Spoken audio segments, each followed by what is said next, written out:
देवतुल्य भाइयों, मैं माँ शक्ति। आज सज्जन चिंतन का हमारा क्रमांक है 340 और आज का जो विषय है वो है हमारा फीडबैक सेशन होगा। आज 340वें चिंतन क्रम में सभी सदस्य आपस में विचार विमर्श रहेंगे। सभी सदस्य अनुरोध है कि पिछले सत्रों के विषय में अपने विचार रखें। ये भी अनुरोध है कि आने वाले सत्रों के बारे में अपने बहुमूल्य विचार रखें, जैसे कि इससे और भी किस तरह के विषय शामिल किए जा सकते हैं। सभी सदस्यों के विचार हमारे लिए अत्यंत महत्वपूर्ण हैं और आगे बढ़कर उनका स्वागत करते हैं। और जैसा कि हमारे अंदर सभी लोग स्पीकर्स हैं सिवाय मुझे छोड़कर, तो एक थॉट है कि माना कि पीपल और बरगद जैसे विशाल नहीं है, गमले में उगने वाली तुलसी भी क्या किसी से कम होती है? वाह, हम तो जो है तुलसी है गमले की, बाकी आप लोग जो विशाल लोग हैं। तो आगे की कार्रवाई जो है मैं आदरणीय पांडे साहब और काला साहब और नैब साहब और असाटी साहब और बागी जी को सौंप रहा हूँ। ठीक है साहब, आदरणीय पांडे साहब से निवेदन है कि स्टार्ट करें। मैं समझता हूं कि एक एक जन को एक अवसर दिया जाए बाय नेम उनको कि साहब आपका क्या कहना है इस संबंध में, और फिर उसके बाद जब उनकी बात पूरी हो जाए तब दूसरा कोई बोले। ये ज्यादा ठीक रहेगा सर, जैसा आप समझे।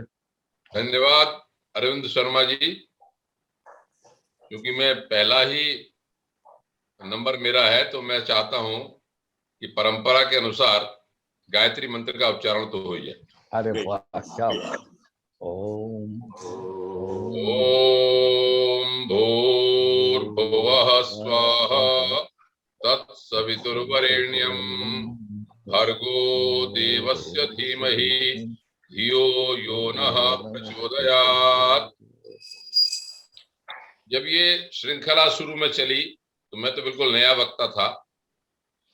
आदरणीय अरविंद शर्मा जी ने कहा, मुझे बड़ा अच्छा लगा कि चलो मुझे भी अपना कुछ बौद्धिक चिंतन करने का अवसर मिलेगा।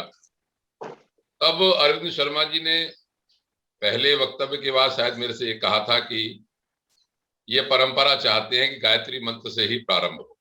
तो मुझे बात याद है और बहुत ही उत्तम विचार, क्योंकि आप सब जानते हैं कि गुरुदेव से ही प्रेरित हैं हमारे अरविंद शर्मा जी। और आप सब लोग पुराने स्थायी लोग हैं पहले से। हमारे असाटी साहब कुछ समय बाद जुड़े थे, लेकिन वागीश जी, कालरा साहब तो स्तंभ हैं, नैब साहब भी। ये शुरू में लग रहा था कि गीता के ऊपर ज्यादा जोर था, श्रीमद् भगवत गीता के ऊपर ही।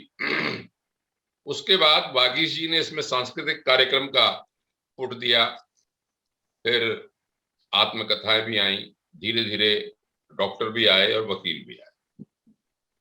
तो इन 3-4 क्षेत्र में हमारा ये श्रृंखला चली और पहले ऐसा लग रहा था कि शायद मामला कम समय तक चलेगा, लेकिन अरविंद शर्मा जी को चूंकि गुरुदेव जी का आशीर्वाद प्राप्त है और हमें भी बौद्धिक चिंतन का अवसर मिला, तो ये अब अक्टूबर तक का तो जैसे मुझे ज्ञात है मेरे पास कार्यक्रम श्री अरविंद शर्मा जी ने भेज रखा है।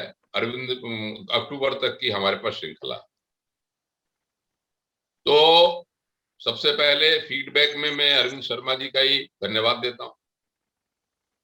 उनकी दृढ़ इच्छा शक्ति इसलिए है कि उन्होंने मेरे से ये कहा था कि अगर हम श्रोताओं की संख्या पर नहीं जाएंगे, अगर हमारे पास 2 लोग या 3 लोग भी होंगे तो ये कार्यक्रम चलता रहे। एक बात तो उनकी दृढ़ इच्छा शक्ति आगे काम दे रही। दूसरा जो मैं समझता हूं, जो मैं बार बार पहले भी कह चुका हूं, कि चैनल बना के बहुत उपयोगी काम किया।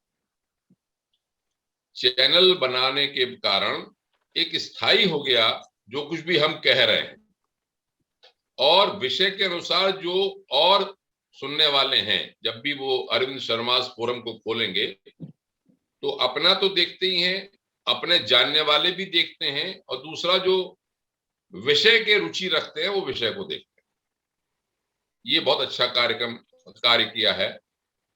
अब फीडबैक की जहां तक बात है, 2 बातें इसमें लगती हैं कि एक तो ये कि पहले कार्यक्रम हो चुके वो कैसे थे, क्या होना चाहिए, तो इसमें मैं कोई टिप्पणी नहीं करूंगा। सब कार्यक्रम बहुत अपने हिसाब से बहुत अच्छे हैं। एक ये जरूर मैं चाहता हूं कि और सब लोग भी ध्यान दे रहे हैं, हालांकि अरविंद शर्मा जी इससे बहुत ही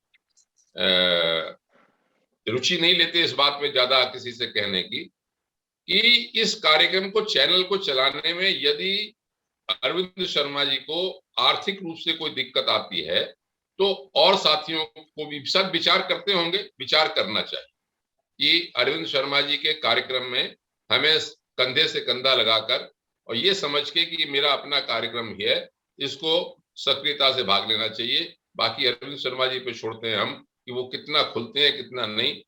व्यक्तिगत रूप से आप सब लोग अरविंद शर्मा जी पे अपना हाथ रखते हैं तो उनसे पूछ सकते हैं, जैसे मैं भी पूछ लेता हूं जितना भी वो बताना चाहे, जिससे कि ये कार्यक्रम चलता रहे अच्छी तरह से। अब बात आती है कि आगे क्या हो। मैंने इस पर बहुत विचार नहीं किया, लेकिन मैं ये सोचता हूं कि हम सब लोग अपने अपने विचार को ये रखें। जैसे नैब साहब ने एक संशोधन बहुत अच्छा ये कर दिया इसमें कि भाई अरविंद शर्मा जी रोज एक वक्ता के लिए एक ऐसा आदमी ढूंढते थे कि भाई जो उनको इंट्रोड्यूस करे, उसके बाद साधुवाद दे। तो इंट्रोड्यूस करने वाली बात खत्म होगी, 10 मिनट बच भी गए। बहुत अच्छा नैब साहब ने ये सजेशन दिया। और बाद में जो है कोई भी जो उपयोगी व्यक्ति लगता है वो आभार दे दे, वरना अरविंद शर्मा जी संयोजक हैं। अब सब लोग वक्ता लोग एक दूसरे से परिचित हो गए।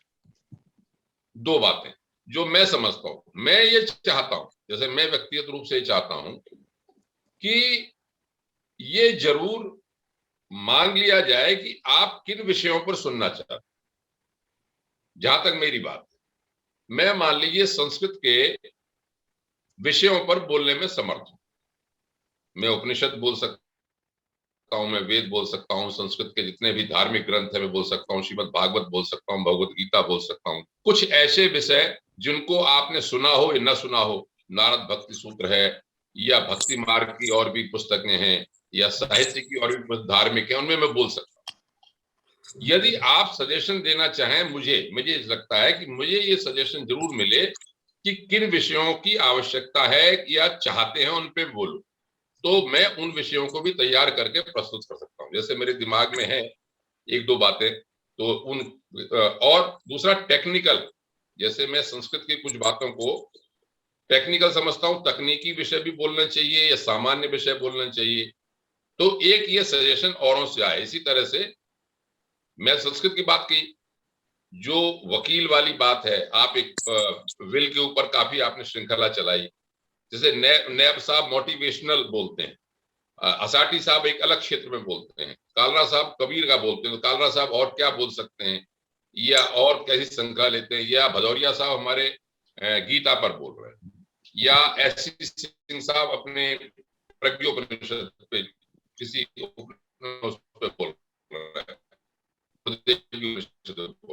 तो इस वैरायटी कैसे आ सकती है, वैरायटी तो रुचि औरों की भी बढ़े या उपयोगी हो, ये सजेशन एक दूसरे को देते हैं। जिससे कि बात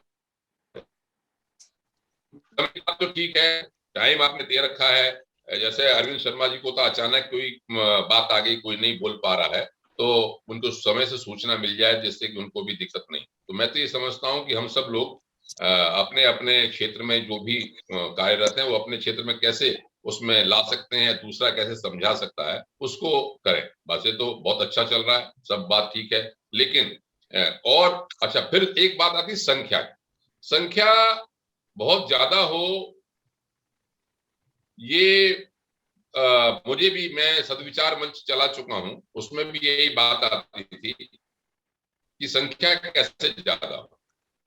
मेरा विचार थोड़ा सा, मैं बहुत प्रचार प्रसार वाला आदमी नहीं हूं, मैं तो सोचता हूं कि जो कंटेंट है वो सामने आना चाहिए, चैनल पे है, जिसको सुनना सुनेगा, जो आना चाहेगा आएगा। कहने की बात जैसी भी हो, बात अरविंद शर्मा जी ने अभी शुरू में जैसे कही थी कि नए जो वक्ता हैं उनको जरूर आप ढूंढ सकते हैं। यदि जैसे अरविंद शर्मा जी तो ढूंढ ही रहे हैं, तो मुझे किसी का पता हो, असाटी साहब को, नैब साहब को, बागी शर्मा जी को, कालरा साहब को, जो हम स्थायी लोग हैं एक तरह से 6-7 लोग, वो यदि किसी दूसरे वक्ता अच्छे को जोड़ सके तो एक और इसमें जुड़ा होगा। तो अच्छा हुआ कि आप जानते हैं भाई इसको जोड़ ले, अच्छा भाई तुम जोड़ो, तुम भी इसका किसी तरह से बोलो। तो इन्हीं बातों को मैं सामने रखना चाहता हूं, बाकी तो आप सब लोग अपने अपने बताएंगे कि क्या विचार हो। धन्यवाद आदरणीय आर्यन पांडे साहब, आपने बहुत अच्छे विचार दिए और हमेशा अच्छे विचारों का एक हमेशा वो रहता है और एक बात है कि सब्जी को खरीदने वाले बहुत लोग मिल जाएंगे, पर डायमंड खरीदने वाले बहुत कम लोग होते हैं। और बहुत सुंदर। तो ये जो हमारा विचार मंच है, ये एक अगर देखा जाए तो ईश्वरीय प्रेरणा के द्वारा है। जैसे अभी एक आपने आर्थिक पक्ष का कहा, मैंने 18 वर्ष तक डायमंड में कार्यक्रम किया, और एक गुरुदेव के एक विचार से किया हमेशा कि साधन कहाँ से आएगा, पैसे कहाँ से आएगा, इसकी चिंता मत कीजिएगा, समर्पण भाव रखिएगा हमेशा। तो परंतु चलता है, और विचार सभी के अच्छे हैं। और जैसा कि हमारे YouTube में अब तक करीबन 550 के आसपास सब्सक्राइबर हो चुके हैं, और 14-15 हज़ार हमारे लोग देख चुके हैं, जो कि एक होता है। और शायद मेरे ख्याल से 1000 अगर हम लोग पहुंच जाएंगे तो हो सकता है यूट्यूब भी हमें कुछ ना कुछ पे करे 1000 होने के बाद में। तो चलता रहेगा धीरे धीरे, क्योंकि मेरा व्यक्तिगत मानना यह है कि ईश्वरीय योजना है। क्योंकि व्यक्तिगत अगर मेरी योजना होती तो शायद इतने लंबे समय तक नहीं चलती। कौन व्यक्ति आएगा, कैसे आएगा, किस प्रकार से आएगा, सभी का सुझाव समझते हैं, और सभी लोग इसमें सामूहिक कार्यक्रम है, संगठन का कार्यक्रम है। मैं व्यक्तिगत अकेला कुछ नहीं कर सकता, आप सब लोगों के सहयोग से ही चल रहा है। क्योंकि एक थॉट है कि जिंदगी बेहतर होती है जब हम मुस्कुराते हैं। जिंदगी बेहतर होती है जब हम मुस्कुराते हैं। जिंदगी बेहतरीन होती है जब हमारी वजह से कोई दूसरा मुस्कुराता है। जिंदगी बेहतरीन होती है जब कोई हमारी वजह से मुस्कुराता है, जो चल रहा है। अब हम आदरणीय नैब साहब से अपना जान लेंगे। साहब, आदरणीय नैब साहब बहुत बहुत धन्यवाद आदरणीय हरीश शर्मा जी, पांडे जी, साथी साहब, कालरा साहब और मेरे प्रिय मित्र भागीश जी। इनफैक्ट पिछले 11 महीने से ज्यादा अगर कोई कार्यक्रम चल रहा है तो कुछ तो है उसमें। इतनी लंबे समय तक कोई भी कार्यक्रम हो, अगर उसमें सुनने वाले ना हो, बोलने वाले ना हो और चलाने वाले ना हो तो बहुत मुश्किल होता है। इसमें कोई दो राय नहीं कि इसका सारा श्रेय अरविंद शर्मा जी को जाता, जिन्होंने इसको प्रारंभ किया। तो एक समय ऐसा था कि जब हम लोग करीब लगभग 35-40 कोरोना का टाइम था, सब लोग लॉकडाउन में घर में बिजी थे, तो 35-40, 35-40, 30-35 इस तरीके से लोग देखते थे। तो उस वक्त एक बार इनके मन में विचार आया था, शर्मा जी का हम लोग ने बात भी की थी कि अगर 25 से नीचे गए सुनने वाले तो हम थोड़ा इसको डिसकंटिन्यू करेंगे। फिर लगा चलना चाहिए, फिर 15 के नीचे का डिसाइड हुआ कि 15 के नीचे का सुनने वाले रेगुलर में हो गए। लेकिन पता नहीं कौन सी प्रेरणा इनको है, कौन सा इनको जुनून है शर्मा जी को, क्या भगवान ने कौन सी इनके हृदय में क्या कौन सी ज्योति जलाई कि एक नई चीज चल पड़ी। फिर को लगा ये सबके फायदे के लिए है। और सही में पिछले 11 महीनों में कई चीजें ऐसी थी जो हम लोग की जानकारी में नहीं थी, और वो हम लोग को जानने को मिली। कई नई चीजें सुनने को मिली, कई मोटिवेशनल चीजें सुनने को मिली, कई ऐसी बातें जो हम लोग रोजमर्रा की जिंदगी में हम लोग सुनते थे, पढ़ते थे, लेकिन वो किस तरीके शास्त्रों के द्वारा डायरेक्टेड है, शास्त्रों के द्वारा गाइडेड है, गीता के द्वारा गाइडेड है, ये नहीं पता लगता था। वो सब चीजें हुई हैं, और इनमें जिन लोगों का निरंतर सहयोग रहा है वो तो बुरी बुरी प्रशंसा के योग्य है। ये कार्यक्रम जितना चलता रहेगा, ना केवल इसमें भाग लेने वालों के लिए फायदेमंद है, बल्कि उनके लिए भी जो कि इसको देखते हैं या यूट्यूब पे डाल देने से देखिए ना धीरे धीरे प्रोग्रेस हुई चीजों की। पहले यूट्यूब का कहीं कोई दिमाग में नहीं था, फिर जब ये हुआ कि चलो इसको यूट्यूब पे डाल देते, परमानेंट एक बनी रहेगी चीज, और उसका लोगों ने फायदा भी उठाया, मैंने भी फायदा उठाया। जैसे कोई चीज मिस हो जाती है, कोई क्लास मिस हो जाती है, उसके बाद में आता है यूट्यूब पे तो खोल के देख लेते अपने, मतलब की चीज निकलती कुछ ना कुछ सुनते। अब जैसे परसों हम एक सेशन सुना तो उसमें मुझे लगा कि अगर मैंने इसको ना सुना होता तो कई चीजें मेरे को मिस कर जाती है, जो चीजें मेरे को जाननी चाहिए। तो ये इस चैनल का ये तो बहुत फायदा है। और शाम को हम सबके लिए एक कार्यक्रम हो जाता है, कार्य हो जाता है कि हमको 6 बजे किसी भी तरीके से कोई अगर बहुत जरूरी काम नहीं है तो आके उस चैनल जूम से मीटिंग को अटेंड करना। और एक दूसरे जो हम लोग रोज, अब मैं पांडे जी को कभी भी नहीं जानता था, साथी साहब को कभी नहीं जानता था, वागी जी से कोई मुलाकात नहीं थी, लेकिन अब देखिए सबके काला साहब के साथ कोई मुलाकात नहीं थी। अब इस जूम मीटिंग के द्वारा 11 महीनों में जैसे एक परिवार बन जाता है। कितनी आत्मीयता हो गई, वागी जी के साथ तो हमारी चुहलबाजी भी हो जाती है, बहुत अच्छे मित्रवत बातें होती रहती है। तो और एक बीच में एक तड़का भी लग जाता है, महीने में एक बार सांस्कृतिक कार्यक्रम का कभी कभी सम्मेलन हो रहा है और कभी गीत संगीत का प्रोग्राम हो रहा है। तो जिनके हृदय में जरा भी गायकी की, जो अदरवाइज स्पीकर नहीं है लेकिन गाना चाहते हैं या कुछ अपने से कला का प्रदर्शन करना चाहते हैं, उनको भी एक प्लेटफॉर्म मिला है। और ये इसकी सबसे बड़ी उपलब्धि है कि प्लेटफॉर्म प्रोवाइड करना। कौन क्या बोल सकता था क्या नहीं बोल सकता था। कुछ लोग तो पहले से बोलते रहेंगे, उनको तो अपने बारे में पता था। मेरे बारे में मेरे को भी नहीं पता था और अरविंद शर्मा जी को भी नहीं पता था। पहली बार उनका नहीं, दीपक ने कहा है, नाउ ही इज नो मोर, हम लोग उसका नाम बार बार लेते हैं। उसने कहा कि वो बोलते हैं, आप उनको बुलवाइए। मेरे से उनका, मैंने कहा यार थोड़ा मुश्किल हो जाएगा क्योंकि बहुत प्रबुद्ध लोग हैं। फिर उनका कोई बात नहीं, आप आधा घंटा बोल लीजिए, आधा घंटा किसी और को बोलने देंगे। तो जब मैंने शुरू किया तो इट स्टार्टेड, और अब तो देखिए 11-12 एपिसोड हो गए। हिम्मत आप लोगों ने बढ़ाई, आप लोगों ने बताया, और जिसपे धीरे धीरे जो इम्प्रूवमेंट हो सकते हैं वो हमको लगातार करते रहने होंगे। एक्सेप्टेंस इसकी बढ़ रही है, और जैसे 550 सब्सक्राइबर हो गए हैं, और मैं भी कोशिश करूंगा, सभी लोग कोशिश करें कि उससे सब्सक्राइबर बढ़े। पांडे जी ने एक बहुत अच्छी बात कही कि हर चीज में कहीं ना कहीं आर्थिक जरूरतें रहती हैं, क्योंकि आप किसी आदमी को तन से और मन से तो उसमें लगा ही हुआ है, लेकिन आर्थिक रूप से भी वो उसमें जरूरतें होती, उसमें हम सब लोगों को मिलकर आगे बढ़ के कुछ ना कुछ करना है। और उसके लिए मैं निवेदन करूंगा शर्मा जी से कि बिना किसी संकोच के, निसंकोच रहते हुए, अभी तक उन्होंने किसको कहा किसको नहीं कहा, किसने आर्थिक मदद, इसका कहीं कोई जिक्र करने की जरूरत नहीं है, जूम मीटिंग में तो बिल्कुल ही नहीं। लेकिन वो पर्सनली अपने व्यक्तिगत रूप में किसी को भी कह देंगे कि साहब इस वक्त मुझको इसमें इस अकाउंट में यहाँ पे जमा करवा दें, इसको ट्रांसफर करवा दें, मुझे नहीं लगता कि किसी को किसी तरह की कोई आपत्ति होनी चाहिए, क्योंकि हम सब लोग इस परिवार से जुड़े हैं। जितनी मेहनत शर्मा जी करते हैं, सुबह से पूरा बनाना, कौन सा सब्जेक्ट रहेगा, जिसको बोलना उसको, अभी 2 दिन पहले फिर मेरे पास अक्टूबर तक का इन्होंने चार्ट भेज दिया कि आपका इस डेट को है। तो ये सब चीजें निरंतर उन्होंने अपने जो जीवनचर्या थी उसमें से कुछ समय अलग निकाल के करते हैं, इसमें आधा घंटा, घंटा, 2 घंटा लगता है। और यूट्यूब पे चीजें बनाने में भी टाइम लगता है, उसको पोस्ट करना, फिर जगह जगह भेजना लोगों तक, ताकि ज्यादा से ज्यादा लोग उसका लाभ उठा सके। तो और जो कंटेंट्स, मुझे नहीं लगता कि इस तरह के कंटेंट्स और जूम मीटिंग भी मिलते होंगे, क्योंकि धारा प्रवाह 50 मिनट तक किसी एक विषय के बारे में एक स्पीकर द्वारा लगातार बोलना और उसकी गहराई तक करना, उसके बाद उसी के कई एपिसोड चलाना, यानी कि आप किसी भी विषय को बहुत गहरे से जानना चाहते हैं, और बोलने वाला भी उस विषय के बारे में जब तक पूरी मास्टरी नहीं हो सकती वो नहीं बोल सकता। और मैंने लोगों को यहाँ पर बोलते हुए भावों में बहते हुए देखा, भावनाओं में बहते हुए देखा, अश्रु पूरी नेत्रों से देखा, बोलते हुए जैसे सीधे ईश्वर से साक्षात्कार हो जाता है ना, उस लेवल तक जाते हुए देखा। और ना केवल बोलने वालों, मुझे लगता है सुनने वालों के भी हृदय में उसी तरह का स्पंदन आता होगा। उसके लिए मैं शर्मा जी के बहुत हृदय से आभारी हूँ। और जितने भी हमारे ओजस्वी स्पीकर है, सभी स्पीकर ओजस्वी हैं, सबकी इसमें जो कंट्रीब्यूशन है, सबके लिए बहुत बहुत प्रणाम है। और आप लोग इसी तरीके से इस मीटिंग में हम लोग के इस चैनल को कुछ ना कुछ देते रहिए। हम कुछ भी बोलते हैं तो हम कुछ ना कुछ दे रहे हैं, और ये देना ही स्थायी होगा, ये देना ही हम लोग के बाद में भी याद किया जाएगा। आप लोग का बहुत बहुत धन्यवाद।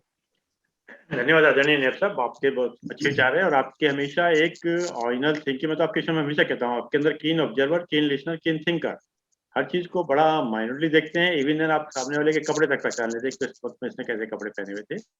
ये ऑब्जर्वेशन ही होता है। सो ऑब्जर्वेशन से ये देखा जाता है कि वो कितने गंभीर रहते हैं, मतलब। और आपके हमेशा जो भी विचार आए, हमेशा उसको, हमेशा जैसा भी आपने पांडे साहब ने भी कहा कि आप समय मत खराब कीजिएगा उसमें 10 मिनट का लिए, तो अच्छा लगता है, क्योंकि हम सबके मिलके ही कार्य चलता है।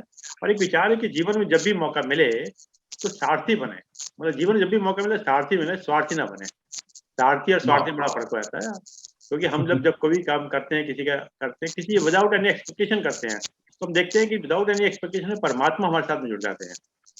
और वास्तव में और कोई माने या ना माने, मैंने तो व्यक्तिगत रूप में माना है अपने जीवन के अंदर, मुझे तो काफी जगह ईश्वर का साथ हमेशा रहा है, और मैं हमेशा ईश्वर को मान के चलता हूँ। इसी वजह से मुझे कभी किसी चीज की, जो मैं अक्सर कहता हूँ कि जो अच्छा हो रहा है हरी कृपा, नहीं हो रहा हरी इच्छा।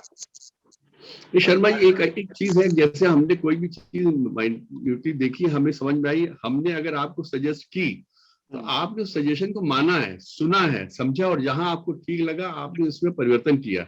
अब जैसे मैंने बोला था, स्पीकर्स को शुरू में बोलते हैं, लास्ट में बोलते हैं।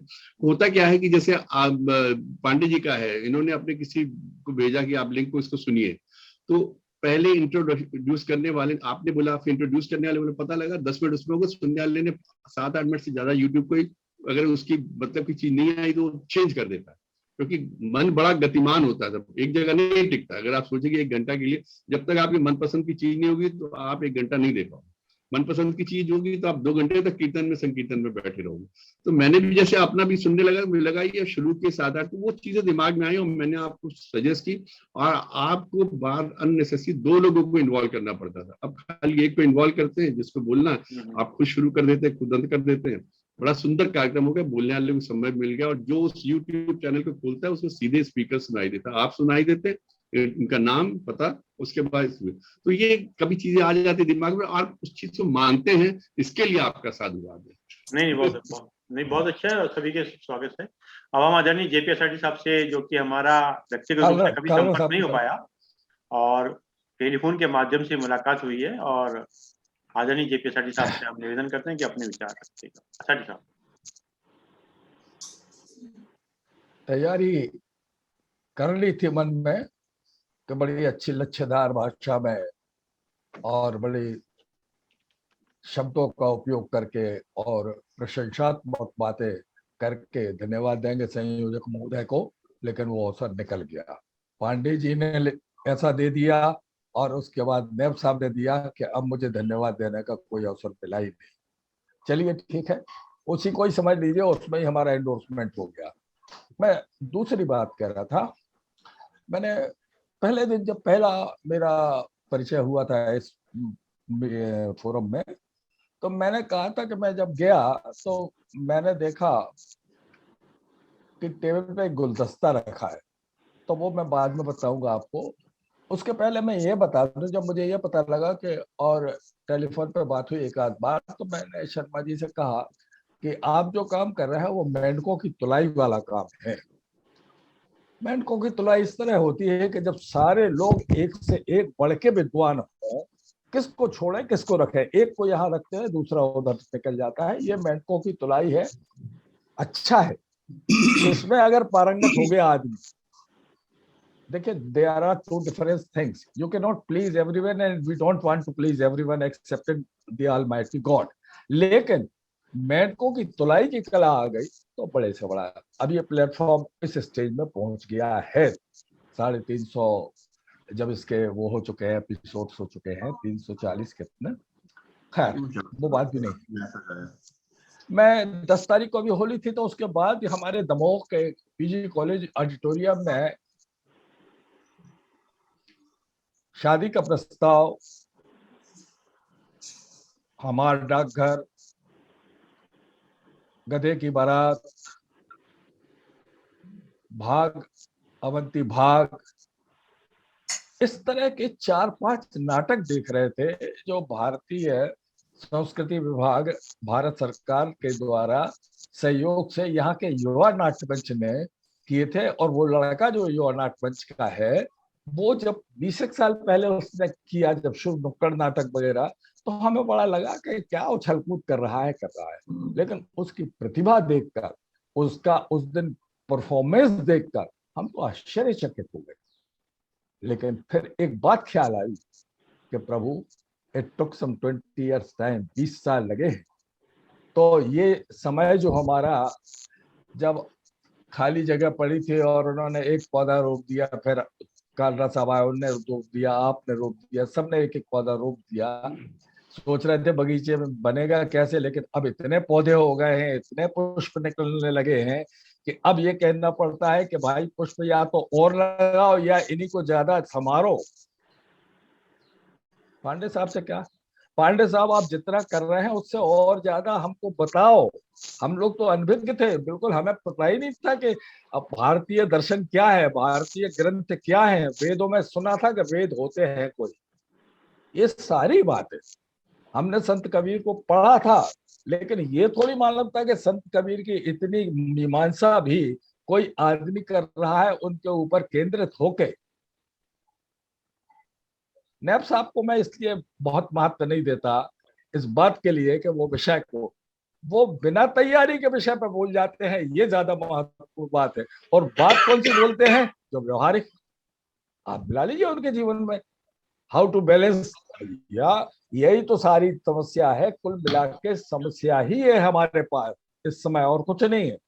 खाने की नहीं है, पेंशन मिलती है, घर है, बच्चे हैं, बहुएं हैं, लेकिन हम उसके बाद भी अपने जीवन में कैसे आनंद का अनुभव करें। सुख तो मिल गए, सुख में हमें किसी की मदद की जरूरत नहीं पड़ी, आनंद का अनुभव कैसा करें। और उसके लिए जब वो टिप्स देते हैं, भले ही वो होली के समय जाते समय उनका कारपेंटर जा रहा है और वो प्रसंग हो, बात बहुत छोटी सी है, लेकिन that reflects the entire personality of a man, that gives a very clear picture set of a man. किसी की प्रशंसा और किसी की बुराई करने का कोई मन नहीं। अगर मैं बहुत आलोचना किसी की कर भी दूंगा कि आपने ये ठीक नहीं बोला, वो ठीक नहीं बोला, तो हम आपके पास बाजू में आके रहने वाले नहीं, आपके परिवार में रह के आने नहीं है, ना हम आप बिगाड़ सकते हैं और ना बना सकते हैं।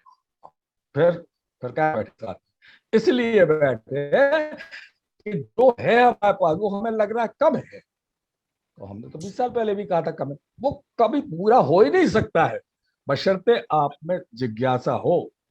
अगर आप में thirst of learning, thirst of knowledge है, तो फिर इस तरह के कार्यक्रम, इस तरह का प्लेटफॉर्म, इससे ज्यादा मुफीद कोई हो ही नहीं सकता है।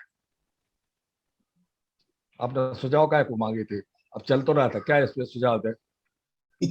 अगर आपको चाहिए ये सुझाव दिए देते, अब हमें अपना तो काम पूरा करना है, नहीं तो कल आप डिफॉल्टर घोषित कर दोगे हमको। सुझाव हम सोचते हैं कि वैसे तो अपन ने दांत वालों को भी बुलाया, डायबिटीज वालों को भी बुलाया, वास्तु पर भी बुलाया, यज्ञोपैथी पर भी बुलाया, और टैरो वालों जी टैरो कार्ड हाँ, टैरो कार्ड वाले और तमाम सारे लोगों को बुलाया। इसलिए हमें पहले हमारे मन में ये था कि ये तो बड़ा आध्यात्मिक कार्यक्रम है, धर्म कर्म की बात होती है, लेकिन जब आपने इन सबको बुलाया और होम्योपैथी और एलोपैथी और एक्यूप्रेशर और ये तमाम सब चीजें बताई, और फिर जब पता लगा कि एम भसीन साहब ने 1000 बार गीता पढ़ी है, उसके बाद भी वो विचलित हैं, तब समझ में आया कि इस तरह के प्लेटफॉर्म से बहुत कुछ सीखा जा सकता है जो किताबों में नहीं है, या किताबों से आप सीधे नहीं ले सकते हैं। क्यों? बड़े बड़े ग्रंथ तो हैं हमारे पास, तो बहुत रखे हैं गीता वगैरह, लेकिन जिस गीता को हमने पंचतंत्र बहुत पहले पढ़ा था, लेकिन जिस पंचतंत्र को आर.एन. पांडे साहब ने जिस ढंग से समझाया, उसकी एक एक स्टोरी मानो अंदर में कहाँ 50 साल पहले पढ़ी थी, बस एक ही चीज हमारे याद रह गई कि पंचतंत्र विष्णु शर्मा का लिखा हुआ है। भाई साहब, मैं निवेदन ये करना चाहता था कि हम अपने इस पूरे कार्यक्रम को 5-6 भागों में बांटते हैं। अभी एक इसमें जो थोड़ा सा और इसकी ब्यूटी, इसका शोभा और बढ़ जाएगी अगर हम सामाजिक, यानी मुख्य रूप से हम समझें कि हमारे जीवन में, बस इससे ज्यादा कुछ नहीं, हमारे जीवन में जो समस्याएं हैं उन समस्याओं पर ही चर्चा करें। समस्याएं क्या, दाल रोटी और महंगाई की ये समस्या नहीं, हमारे जीवन की जो भवसागर पार करने की, जो ब्रह्म से मिलने की, जो ज्ञान अर्जित करने की, जो आध्यात्मवादी बनने की, जो आचार विचार को परिष्कृत करने की जो समस्याएं हैं, उनके बारे में भी चर्चा हो। तो समस्या से मेरा मतलब था कि आज हमें समाज में, हमारे घर में पारिवारिक समस्या क्या है। 25-28 साल से 30 साल से यूनिवर्सिटी और कॉलेज में पढ़ी एक दूसरे परिवार में रही हुई लड़की हमारे यहाँ बहू बन के आती है, पत्नी भी है और परिवार के लोग हैं, हम एडजस्ट नहीं कर पाते। कल मैं बैठा हुआ था अपने चिरंजीव के पास, तो बातचीत के दौरान ही निकला, तो वो अंश पर आपको बता देता हूँ। मैंने कहा, प्रतीक ये तो बात ठीक है। तो उन्होंने कहा, देखिए पापा जी, आप अभी 1980 से आगे नहीं बढ़ पाए हैं, और 126 साल तक जिएंगे तो पता नहीं आप कितने परिवर्तन और देखेंगे। बढ़ना आपको ही आगे है, हम तो पीछे आ नहीं सकते। बात ठीक भी है उसकी, एकदम जमी हमको 100%। फिर बोले कि देखो, लचीला आपको होना पड़ेगा, क्योंकि आप पाइप हो, पहले से पड़े हुए हो, अब नया पाइप आके उसमें जुड़ेगा चूड़ी बना के, तो एडजस्ट आपको ही करना पड़ेगा। ये बात भी आपकी बहुत सही है। फिर वो बिहार स्कूल ऑफ योगा में है और सब तमाम सब बातें हैं। तो इसको मन को स्वतंत्र रख के अपडेट करते जाना समय समय के साथ, ये उनकी बात का सार था। हालांकि उन्होंने थोड़े डांटते हुए लहजे में हमें बोला, उसमें उनके डांटने में यह था कि हमारे जीवन में और ज्यादा सुख सुकून आए और ज्यादा पुण्य परमार्थ आए। लेकिन उन्होंने ये बात कही, मुझे ये बात बहुत अच्छी लगी।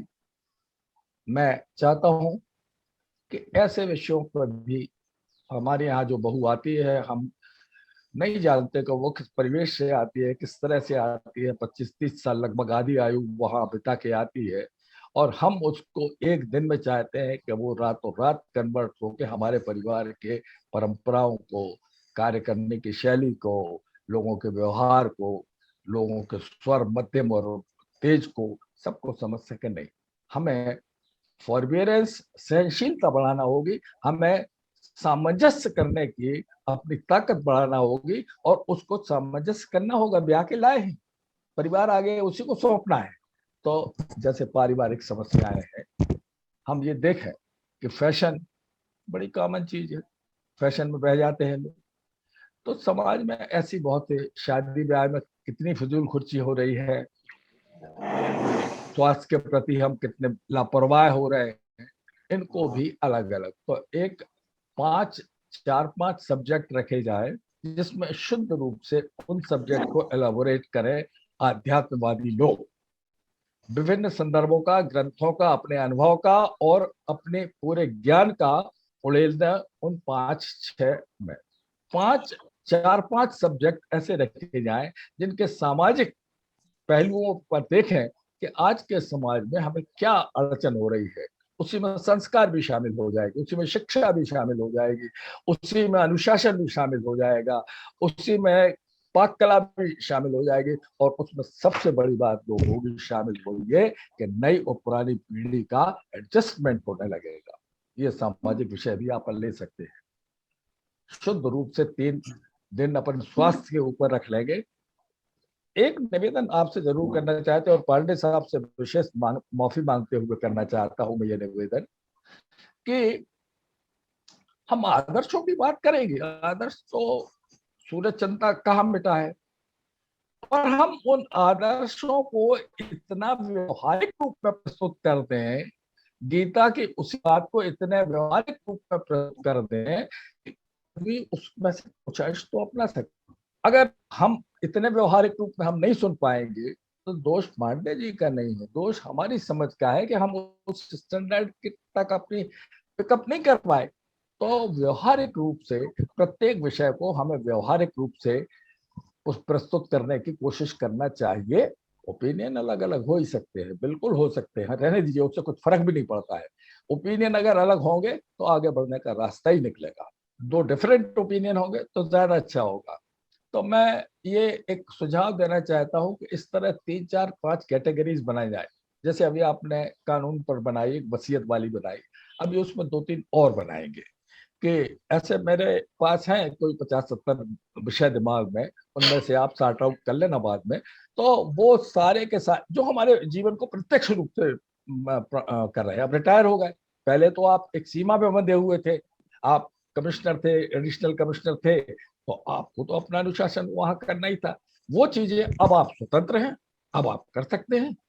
आपको किसी का ना अधिकारी का डर है, ना एसएससी का डर है, ना किसी और वकील का डर है। तो मैं एक निवेदन ये करना चाहता था कि इस तरह का कुछ क्लासिफिकेशन बनाया जाए, शिक्षा की बात भी हो, संस्कारों की बात भी हो, स्वास्थ्य की बात भी हो, संबंधों की बात भी हो, सहिष्णुता की बात भी हो, और वो व्यवहारिक हो, आदर्श नहीं। हम आरूढ़ी का आदर्श अब नहीं दे सकते हैं समर्पण पे। अब समर्पण के लिए हमें साथ में एक समस्या नई बड़ी पैदा हो गई है, जिसमें आप सबको गंभीरता से विचार करना चाहिए।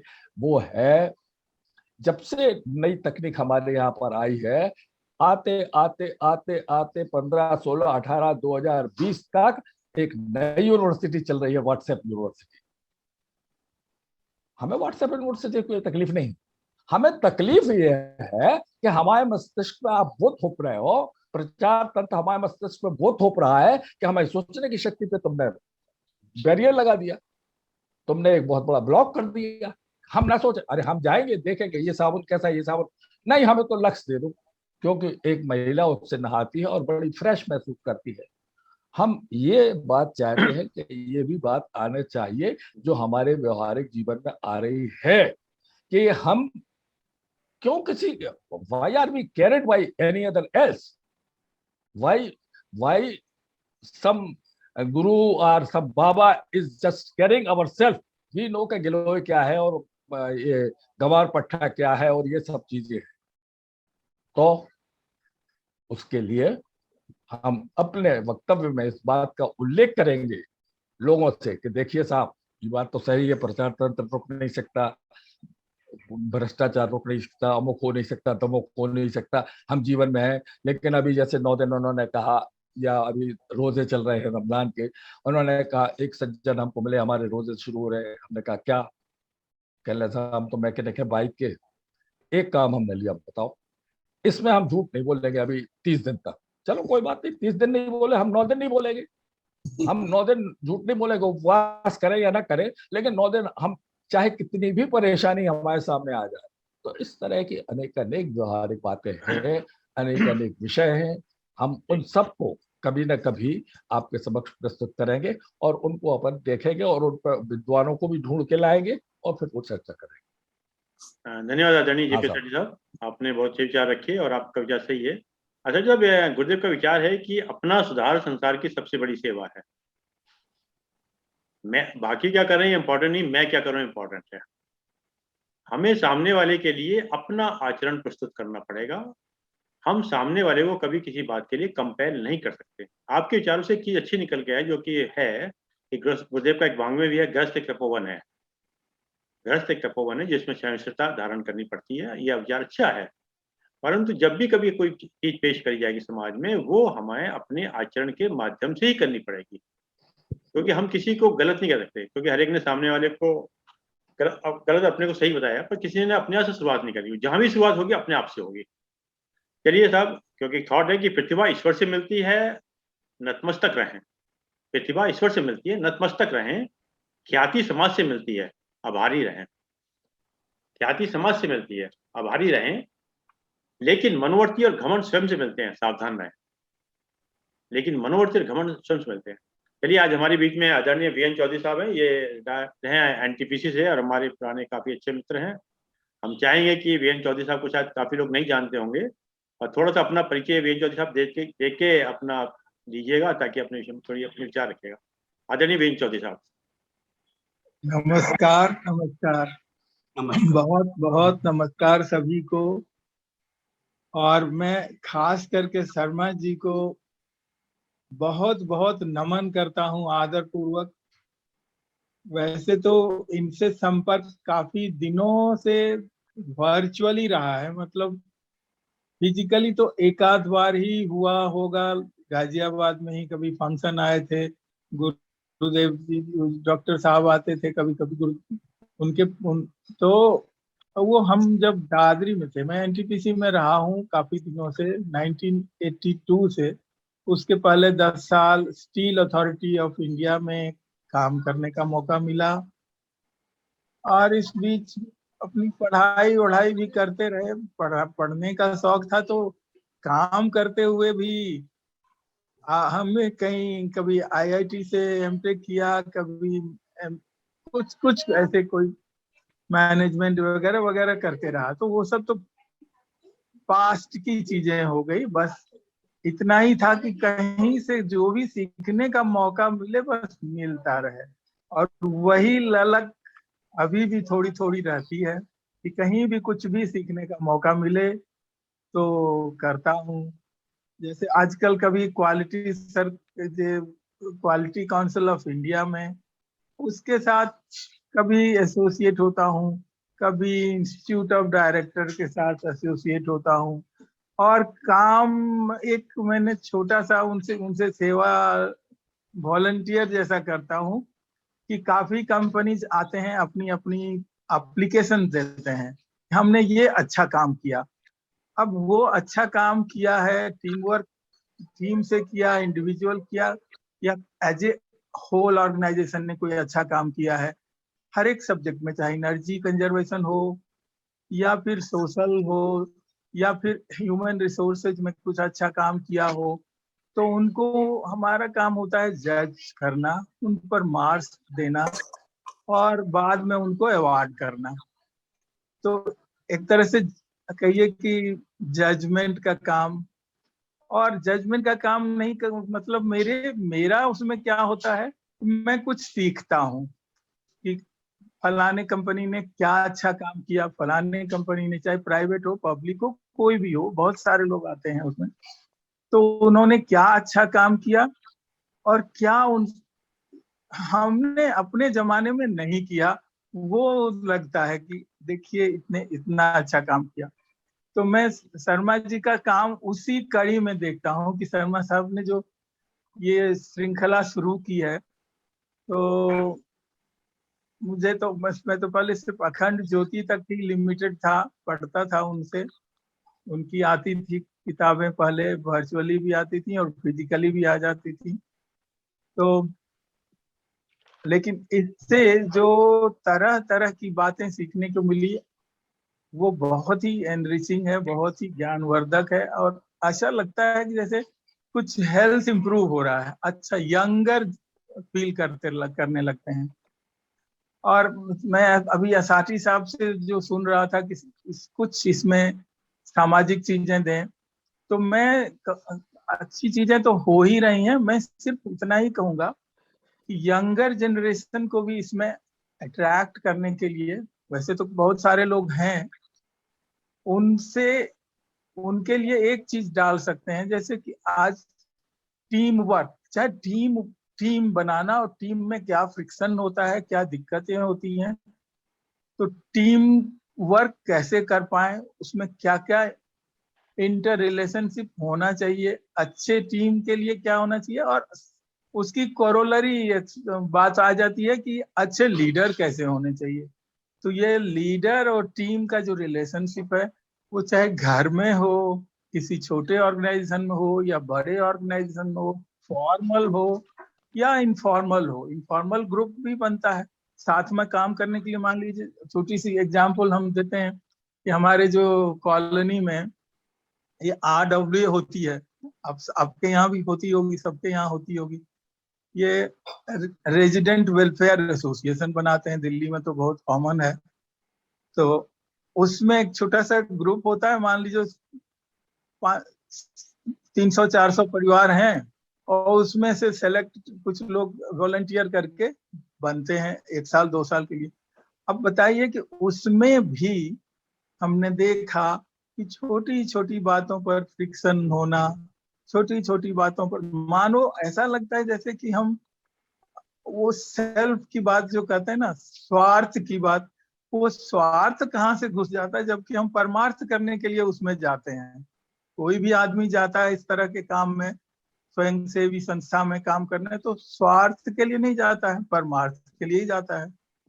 लेकिन वो चीज कहाँ से घुस जाती है, कैसे घुसती है, अब ये फीलिंग, ये जो बहुत सूक्ष्म चीज है, अब ये इंटर रिलेशनशिप जो, और माइंड का इंटरैक्शन, वैसे तो आपने उसका इलाज तो बहुत सारा किया, योगा और ध्यान और पूरे या किताबें, इन सब चीजों के बारे में बताया, तो वो कई कई रिलीजन्स के बारे में बताए, कई सार बताए, लेकिन लगता है कि जैसे वो चीज थोड़ा सा और उस पर जोर दे करके इस टॉपिक पर भी कभी कभी करें हम लोग, तो अच्छा रहेगा। और मैं बहुत बहुत आभार प्रकट करता हूँ शर्मा साहब का, और सभी वक्ताओं का और सभी श्रोताओं का धन्यवाद, बहुत बहुत शुभकामना। धन्यवाद आदरणीय वीरेंद्र चौधरी साहब, आपके विचारों को हम आगे ध्यान रखेंगे। अब हमारे बीच में आदरणीय प्रोफेसर डॉक्टर R.K. काला साहब। Professor R.K. काला साहब को हम तब से जानते हैं जब काफी यंग और आते थे, स्कूटर पर आया करते घर पे, मुझे ध्यान है ITR के लिए, और मुझे ध्यान है जब मैं आपके अकाउंट पढ़ने राजनगर सेक्टर 10 में जाया करता सुबह मॉर्निंग के वक्त में, अगर आपको ध्यान हो, सुबह आया करता था 5 बजे आपके पास, और आपका जब मुझे ध्यान है जब स्कूटर खड़ा करते थे आते थे मेरे पास में, आइए मैं आदरणीय प्रोफेसर डॉक्टर आर के काला साहब से निवेदन करता हूँ अपने विचार। धन्यवाद श्री अरविंद जी। कोविड बेशक बहुत सी बुराइयां लेकर के आया है, पर एक ये बड़ा भारी एडवांटेज रहा है कि आपसे सबसे मुलाकात हो गई। ये जो गुलदस्ता आपने बनाया है, इस गुलदस्ता में तरह तरह के फूल हैं, गुलाब है, गेंदा है, चमेली है, सबकी अपनी अपनी खुशबू है। मजा यही है कि यूनिटी डाइवर्सिटी के अंदर जो खुशबू मिली है, ये खुशबू इतनी प्यारी है कि हमेशा मेरा अपना अनुभव है कि अभी 6:05:50 में टाइम ही होता है कि मैं खोल करके बैठ जाता हूँ अपने मोबाइल को, ताकि आप सबके विचार श्रवण कर सकूं और सब महात्माओं के दर्शन कर सकूं। जैसे आपने कहा कि संख्या बेशक कम है, और ये कहा कि हीरा वहां न खोलिए जहां कुंजड़न की हाट, जहां कुंजड़न हैं, जहां कुंजड़े बैठे सब्जी बेचने बैठे हुए हैं, हीरा वहां न खोलिए जहां कुंजड़न की हाट, चुपकी लागो, चुपकी बांधो गाठी लागो अपनी बात, चुप करके बांध के चले जाओ, वहां कोई सुनने वाला नहीं है। तो बेशक थोड़े सही मन मस्त हुआ तो क्यों बोले, हीरा पायो बांध गठरिया बार बार क्यों खोले, संत कवि। तो ये जो गुण है, श्री कृष्ण ने भी गीता में लास्ट में कहा कि जिनको मेरे अंदर श्रद्धा नहीं है, जो मेरे वचनों विश्वास नहीं करते, उसके सामने गीता का कोई बात ही मत छेड़ा। तो ये एक वो हैं जिन्हें चेतन भी याद नहीं, एक वो हैं जिन्हें चेतन भी याद नहीं, एक हम हैं जिन्हें और कुछ भी याद नहीं। जिंदगी के दो ही तो तराने हैं, चेतन और जड़। जिंदगी के दो ही तो तराने, एक उन्हें याद नहीं, एक हमें याद नहीं। तो जिन संतों महात्माओं को इस तरह से मन लगा अपने आत्माओं को, वो अपने आप में धन्यवाद के पात्र हैं। तो कोविड की इस बुराई के बावजूद जो हमें ये एडवांटेज मिला है, ये जो आशीर्वाद ईश्वर का मिला है, गुरुदेव का मिला है, उनके सूक्ष्म सत्ता को मानते हुए, हम उनको सामने रखते हुए, ये जो हमको मिला है, ये अनुभव जो हुआ है, इस अनुभव को बताया कैसे जा सकता है कि क्या कबीर गूंगे गुड़ खाया, पूछो तो क्या कहिए, पार ब्रह्म के तेज का कैसा है अनुमान, कहे बे की शोभा नहीं देखो ही परवान। ये जो आपने अनुभव हमको दिया है, ये अनुभव अपने आप में बहुत ही महत्वपूर्ण है। और जिंदगी भर चूंकि ये ट्रेजर जो बना है यूट्यूब के जरिए, ये तो हमारे लिए रहेगा ही रहेगा, और आने वाली पीढ़ियां और यंग जनरेशन इनसे फायदा उठाते चले जाएंगे। तो ये लगातार सिलसिला चलता रहे, और सुधार की जो गुंजाइश थोड़ी बहुत बनती थी, कोई है भी नहीं वैसे जो बनती थी, मेरे पूर्व वक्ताओं ने बहुत कुछ बता दिया है। तो मैं इन शब्दों के साथ ही आप सबको नव वर्ष 2079 की शुभकामनाएं प्रस्तुत करता हूं। इसे स्वीकार करें। बहुत बहुत आभार, धन्यवाद। धन्यवाद आदरणीय प्रोफेसर आर के काला साहब। और जैसा कि विचार है कि खुशी के फूल उन्हीं के दिलों में खिलते हैं, खुशी के फूल उन्हीं के दिलों में खिलते हैं जो इंसान की तरह इंसानों से मिलते हैं। क्या बात, बहुत खुशी के फूल उन्हीं के दिलों में खिलते हैं जो इंसान। अब हम ऐसी शख्सियत के विषय करना चाहेंगे जिनसे कभी कभी मुझे ईर्ष्या होती है, आदरणीय भागी शर्मा जी से। भागी शर्मा जी जब भी कभी बोलते हैं, ऐसा बोलते हैं, डेटा ऐसा बोलते हैं जैसे पता नहीं कहाँ से कंटेस्ट किए हैं। हर चीज के डेटा होंगे, हर चीज के होंगे, एग्जाम्पल्स होंगे, और मतलब किसी भी सब्जेक्ट को बुला लीजिए, अटेंडम बुला लीजिए। मुझे ध्यान आ रहा है कि एक बार कोई वक्ता नहीं थे, तो मैंने कहा आप अपना समय लीजिएगा, तो उन्होंने एकदम मीराबाई के ऊपर बोला था। मतलब हमारे पास ये वास्तव में मानता है, जो गुलदस्ता आपने कहा, एक से एक फूल बड़े कीमती हैं, बड़े अच्छे फूल हैं सारे। अब हम आदरणीय भागी शर्मा जी से निवेदन करते हैं कि अपना विचार रखें। भागी शर्मा जी, साउंड खोल लीजिएगा। ये जो गुलदस्ता कहा गया है ना, ये तो आपको कहा गया है, पॉट को। बाकी तो इसमें ऊपर वाले तो आते रहेंगे जाते रहेंगे। क्यों पांडे साहब, सही बात है ना? नहीं समर्थन। गुलदस्ता तो वही होता है सर। आप कहो ना गुलदस्ता लिया, गुलदस्ता का मतलब पॉट भी रखा जाता है। हाँ। बांधने वाले ये डंडिया जुड़ती सर, पॉट होता है वो, और हम सब लोग मिलके उसको गुलदस्ता बनाते हैं। अपनी चीज को छोटा मत करिए। You are a very important flower of the flower. माला मोती हो जाते हैं ना, माला तो क्या गोई मोती, तो आप सब लेना। सर मेरे बारे में तो ना, आप तो मुझे चढ़ाने पे लगे रहते हो, मुझे पता है। तो आप तो रहने ही दिया करो। वैसे ही वैसे और भी बहुत है, पर चलिए खैर। नहीं ये वास्तव में जब से जुड़े हैं अपन लोग और जिस तरह से विभिन्न विधाएं इसमें जुड़ती रही हैं, अब ये तो अरविंद भाई साहब बड़े भाई साहब हैं, और बड़े भाई साहब हैं इसलिए क्योंकि स्नेह इनका मेरे पर रहता ही है। काला साहब तो गुरुजी हैं हमारे, इसलिए जो ये पढ़ाया इन्होंने, जो सिखाया, जो जिस पैटर्न पे डाल दिया, अपन उसी पे चल रहे हैं धीरे धीरे, कोई दिक्कत नहीं है।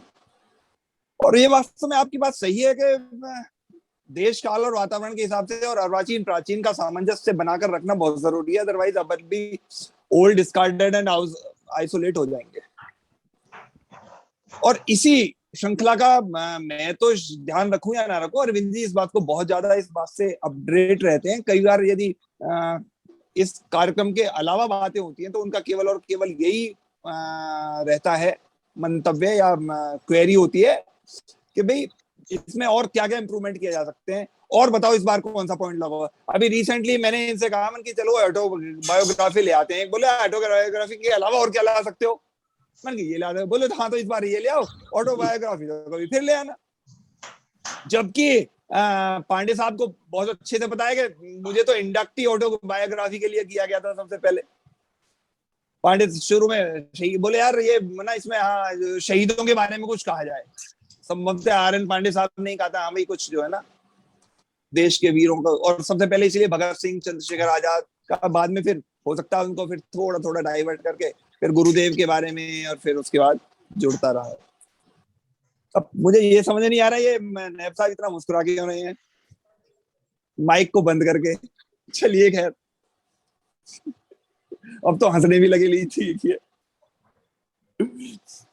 तो सर अच्छा, बड़ा फ्रैंकली सर ये है कि मैं बहुत ज्यादा कोई गूढ़ वो तो मेरे पास है नहीं, इसलिए आपको पता है कि मैं बड़ा लाइटली जो मिलता है उसको आपके सामने परोस देता हूँ। बहुत ज्यादा टेक्निकल उसमें मैं जाना ना पढ़ना चाहता हूँ, क्योंकि ना मैं बहुत ज्यादा पसंद करता हूँ कि बहुत ज्यादा भारी भरकम वोकेबुलरी के साथ सामने वाले को इम्प्रेस किया जाए। और सर अब तो ये ट्रेंड, पांडे साहब मैं बड़ा स्पष्ट बताऊं आपको, इंडियन जुडिशरी में जब मैंने यहाँ से दिल्ली शिफ्ट किया था 91-92 में, उस समय एसएलपी फाइल की जाती थी 1,500-2,000 पेजों की, और एक ट्रेंड था कि अरे भारी भरकम एसएलपी में, हम तो देखे इलाहाबाद में भी जाते थे तो भी वो राइस पेपर पे तैयार करा के इतनी मोटी मोटी एसएलपी फाइल करते थे। लेकिन पिछले 10-12-15 साल में ये ट्रेंड बिल्कुल खत्म हो गया है, क्योंकि ना तो जजों के पास टाइम है। आपने यदि मोटी एसएलपी फाइल, अदरवाइज आप देखिए ना, यदि मैं आपको 10 पेज का कोई लेटर दूंगा, आप कहेंगे ठीक है यार छोड़ जाओ पढ़ते हैं, बाद में बताऊंगा मैं आपको।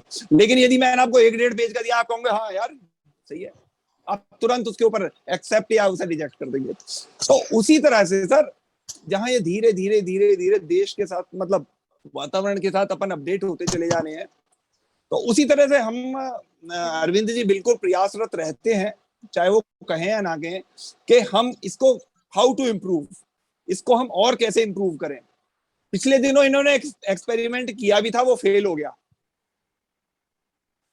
1-2 बार ये गायब हुए, इन्होंने मुझसे कहा, मैंने अभिषेक जी से कहा, अभिषेक जी ने देखिए फिर मुस्कुराइए नैब साहब, अभिषेक जी से मैंने और नैब साहब दोनों ने कहा था कि बेटा अब तुम जो है ना इसे चार्ज को ले लो। और उन्होंने कहा था हमसे कि हाँ अंकल ठीक है, मैं ना मुझे टाइम दो, मैं जो 2-4 सब्जेक्ट लेके और बस मैं भी इस पे उद्बोधन कर रहा हूँ। लेकिन पता नहीं वो कुछ तुम्हारी बंदिशें, कुछ हमारे दायरे, जब मुकद्दर ही बने दुश्मन तो कोई क्या करे।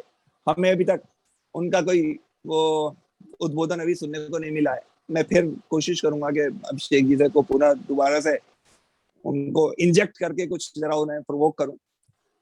तो ये जो कहा गया है ना, चाहे असादी साहब ने कहा या पांडे साहब ने कहा, कि नए लोगों को आप जितना जोड़ेंगे उतनी ही ऊर्जा हमें और मिलेगी। आप ये देखिए, मैं भी जो कवि सम्मेलन में, मेरे बहुत पुराने भी कवि सम्मेलन मित्र हैं, लेकिन जो नए कवि आकर जो अपनी जो उनको बोलते हैं, जैसे पिछले दिनों वो सबसे एक युवा लड़का आया था, एक दुर्गेश, तो उसका शुरू में तो उसने कुछ हल्के फुल्के किया, लेकिन बाद में देखिए कितना अच्छा कहा उसने। तो वास्तव में हम केवल ये कह देने के नया बच्चा है या ये क्या बताएगा कि इसे क्या ज्ञान होगा, ये बहुत हमारी ये हम पूर्वाग्रह से ग्रस्त हैं।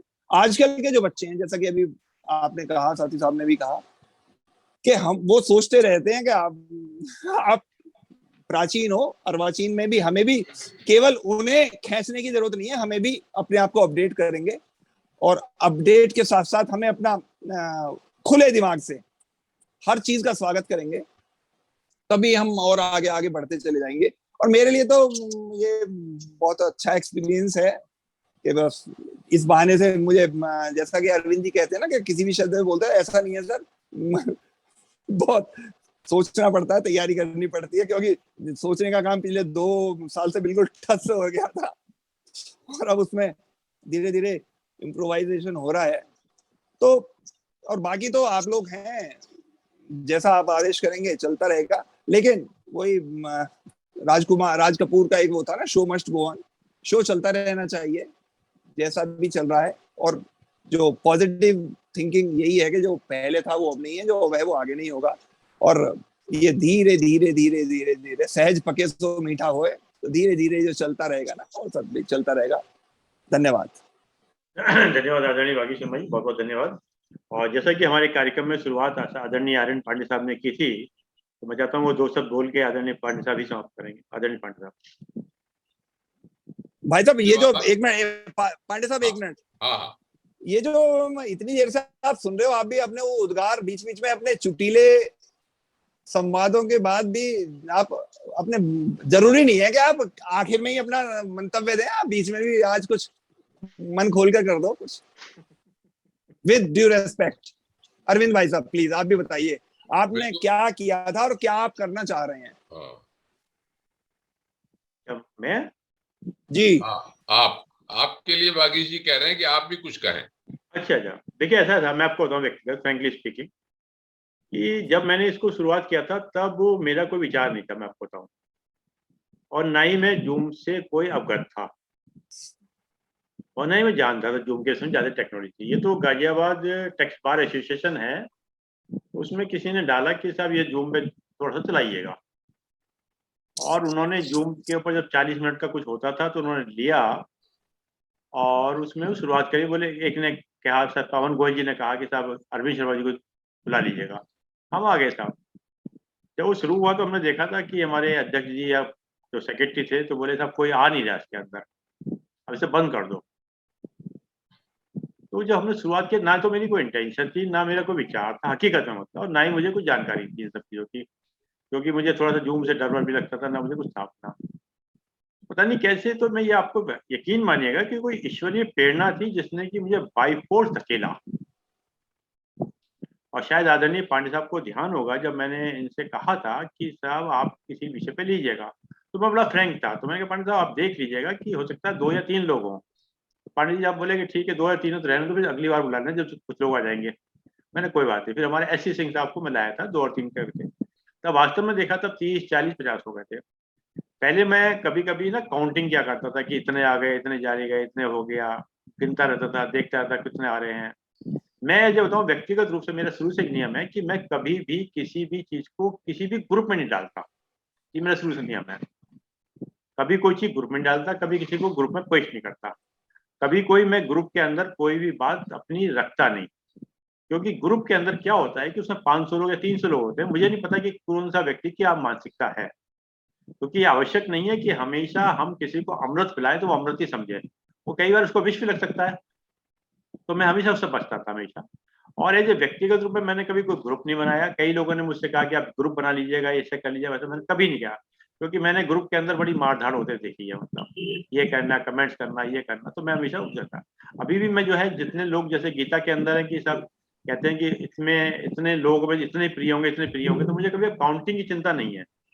2 आए 3 आए, वो जैसे कि कहते हैं कि दरी बिछा दी है, बैठने वाले बैठ जाए आगे, तो यूट्यूब के ऊपर आ गया है। तो काउंटिंग भी मेरे लिए कोई ऐसी इंपॉर्टेंट नहीं है। हाँ, एक विचार जरूर रहता है कि एक अच्छे विचार हमारी भारतीय संस्कृति, क्योंकि 3 चीज होती हैं, हमें अपनी मातृभाषा से, मातृभूमि से, और अपनी मातृभाषा से, मातृभूमि से अपने गर्व होना चाहिए अपनी संस्कृति पे। तो हमने एक छोटा सा गिलहरी वाला प्रयास करने का प्रयास किया कि अपनी संस्कृति को इस प्लेटफॉर्म के माध्यम से लोग जानें, क्योंकि हम रहें ना रहें, कहीं ना कहीं ये यूट्यूब पे हमेशा पड़ा रहेगा। और मैंने तो अब ये भी कह दिया कि आप सब लोग नवरत्न हैं, तो इस नवरत्न के अंदर हमारे जाने के बाद, क्योंकि ईश्वर को पता नहीं क्यों गया, अभी भी क्या होता है, रात में लोग 2.5 लाख लोग 5 लाख लोग ऐसे होते हैं जो सोकर नहीं उठते हैं। तो हमें नहीं पता कि कौन व्यक्ति कब हमारा साथ छोड़ दे, कब चला जाए। तो हमने तो अब ये भी कह रखा है कि आप सब लोग नवरत्न हैं और इस चीज को चलते रहना चाहिए। कैसे चलेगा? क्योंकि इस वक्त में अगर विशेष रूप से अगर आप महसूस करें या ना करें, इस वक्त में जो पूरे वर्ल्ड में, विश्व में आप देख रहे थे कि 3rd वर्ल्ड वॉर की बात चल रही थी, ये चल रहा था, वो चल रहा। अब आने वाले वक्त के अंदर ना लहू काम करेगा ना लोहा काम करेगा। आने वाले वक्त में ना लहू काम करेगा ना लोहा काम करेगा, विचारों से विचार कटेंगे।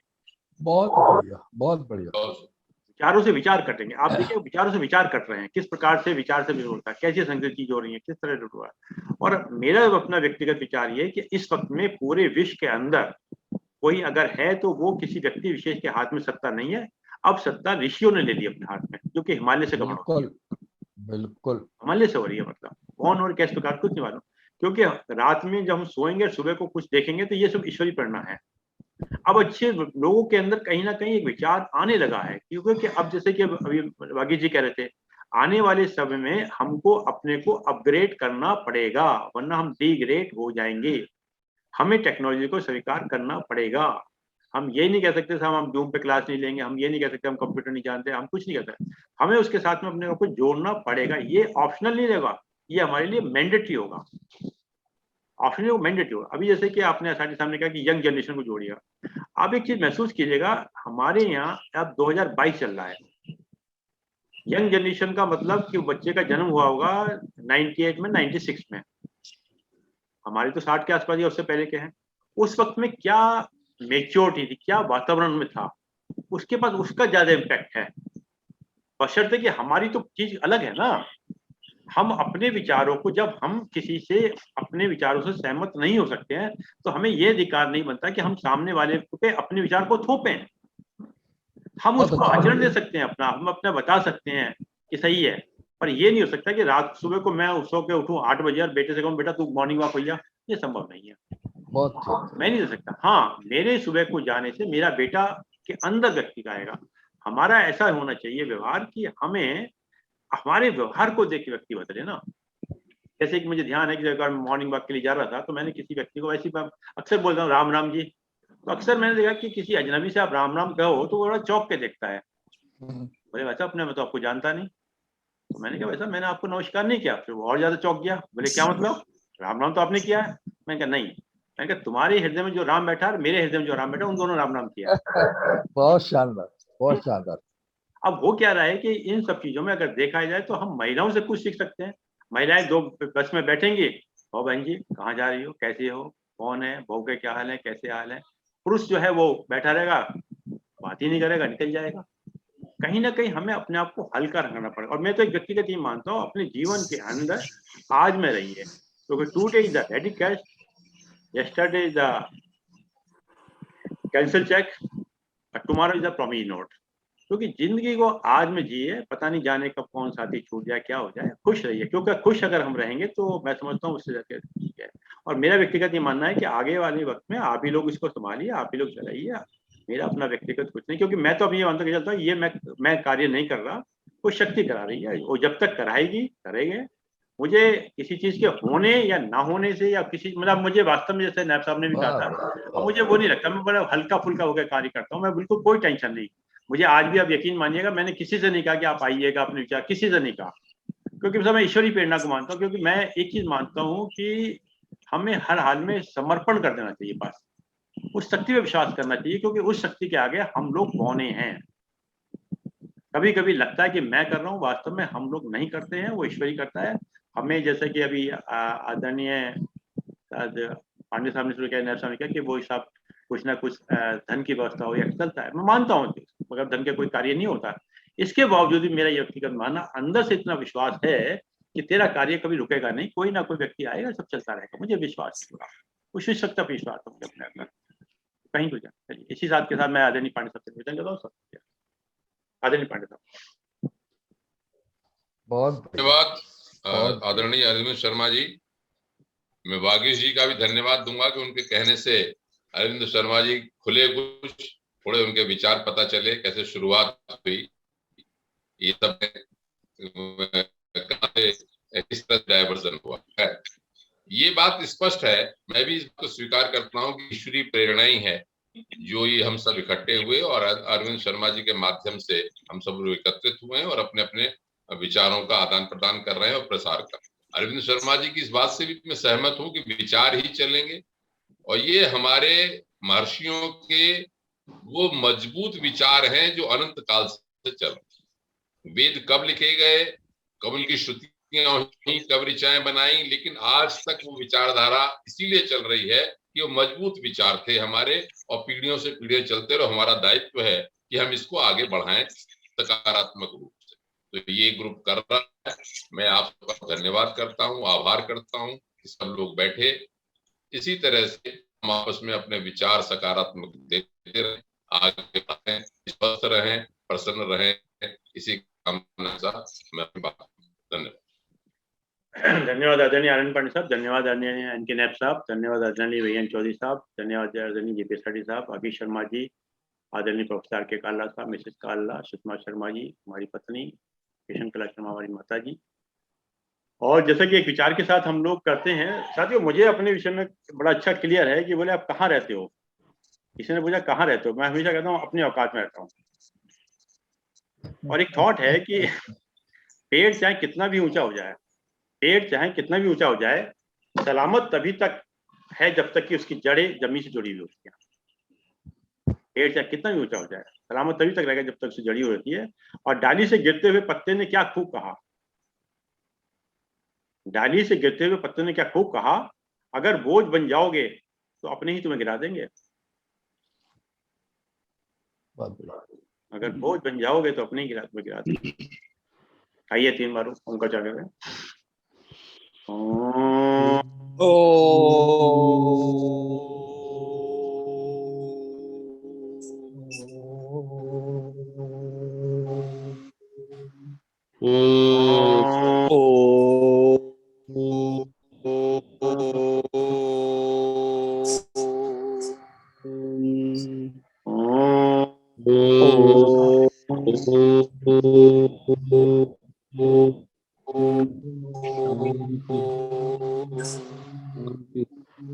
शांति शांति शांति।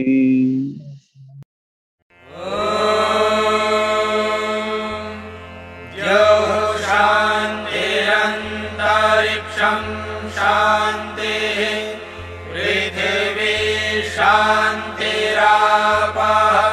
शान्तिरोषधयः शान्तिः वनस्पतयः